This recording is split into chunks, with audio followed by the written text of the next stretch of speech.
What do you make of the Prime Minister's announcement today, and do you support it? That's all right, Peter. It was nice to reminisce about those times. Look, the Prime Minister's absolutely right this morning that if we want to bring manufacturing jobs back to Australia, we've got to get energy prices down. The key problem our manufacturing industry has had in the past decade is escalating energy prices as we've shut down coal and gas-fired power stations and replaced them with unreliable part-time power in renewables. So we've got to get back to investing in reliable power sources.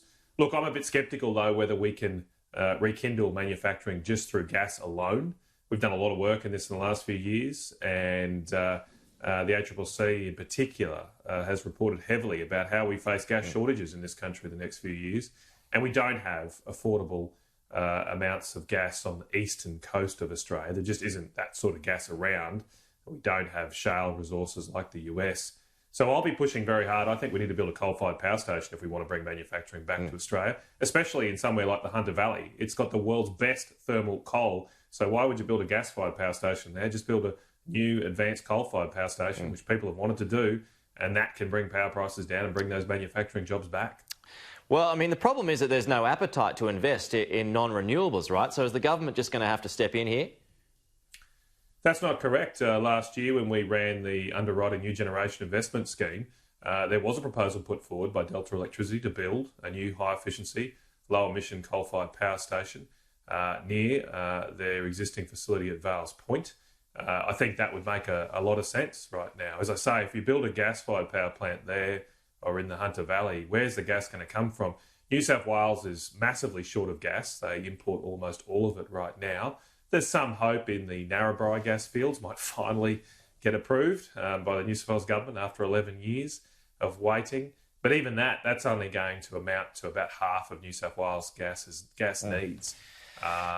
Whereas we export all of this thermal coal to the world right out of the Hunter Valley. So why don't we use that? Yeah, well, I mean, looking at the Prime Minister's speech, though, there's no mention of coal. Does that disappoint you? Yeah, well, look, I haven't seen the speech, but I would be disappointed if that's the case. We went to the election promising to build coal-fired power stations in North Queensland. The Nationals Party formed a coalition with Scott Morrison a couple of years ago on the basis that coal would be treated the same as all other energy sources. I don't think coal should be given some kind of leg up or provided any kind of preeminence. What should happen is that we look to invest in all types of energy sources if we're serious about bringing energy prices down. If we close off opportunities, we will necessarily make energy prices higher, which will make it very hard for our manufacturing industry. Gas is very important. I'm a big supporter of gas, but we've got to face facts that we can't change geology. And in Eastern Australia, we do not, at this stage, have not found the geology consistent with affordable gas resources. That's just the facts. Now, it's a different story in the Northern Territory. There's a real big shale gas play up there. But that's not going to help bring cheap power prices to areas of the country like New South Wales and Victoria. Well, looks like you're trying to buddy up with the CFMEU in Queensland. What are you hoping to achieve out of that?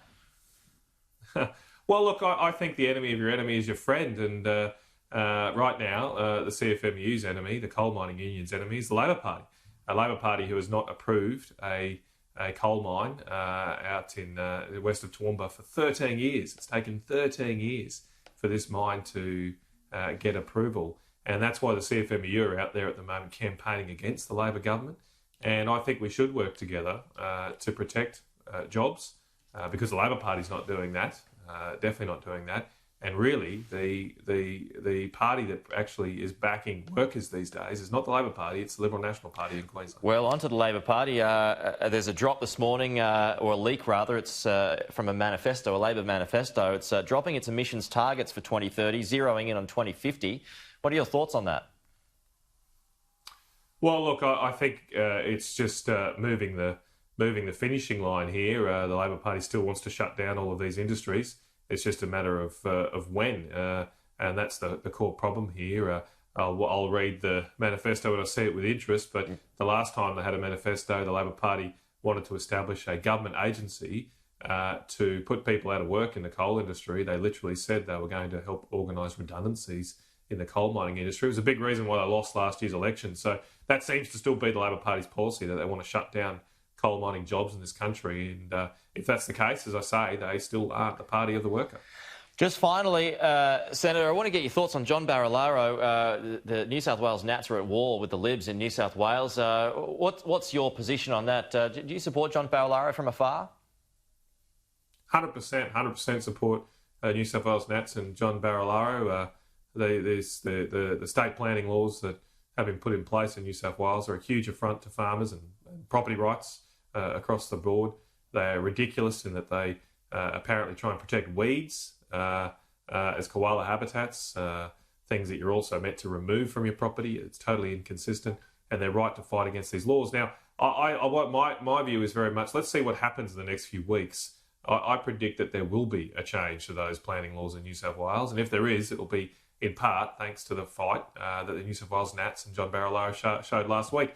Unfortunately, sometimes a bit messy, but that's what we've got to do from the bush to get change, make a bit of noise, and our most important thing is to deliver results for our people, not to look nice and be polite. Well, I mean, making noise, though, I think the problem is the timing of it, despite the great work that Gladys Berejiklian and her government, including the Nats, have done during this pandemic, that the timing seemed off to kind of throw this grenade in. But does this mean that farmers, just because of the pandemic on, farmers can have their property rights stripped off them? I mean, I don't think that's right. There's always a good time to stick up for people's fundamental rights. That should never be put on ice because of some other crisis. So good on the New South Wales Nats for standing up for those rights. And I think they're going to get results.